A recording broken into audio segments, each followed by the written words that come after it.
ఇంకా ఆయనకి నాథుడేడి, ఆయనకన్నా పైన ఎవరుంటారు? అందుకే తనలో తానే రమిస్తూ ఉంటాడు ఎప్పుడు. అది శివతత్వం. కాబట్టి ఆయనంత యోగి లేడు, ఆయనంత భోగి లేడు, ఆయనంత దూరంగా ఉండేవాడు లేడు, ఆయనంత దగ్గరగా ఉండేవాడు లేడు, ఆయనంత తేలికగా భక్తుల్ని అనుగ్రహించేవాడు లేడు. ఎందుకని?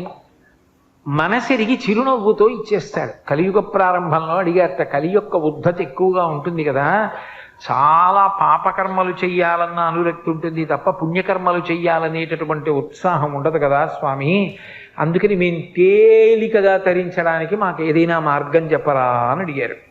అడిగితే ఆయన అన్నాడు, మీకు అందరికీ మోక్షం కావాలని కదా తాపత్రయం, సరే నేను ఒక మాట చెప్తాను చెయ్యండి అన్నాడు. దర్శనాత్ అభ్రతసి, చిదంబరంలో ఎలా దర్శనం చెయ్యాలో అలా చేయండి, మోక్షం ఇచ్చేస్తానన్నాడు.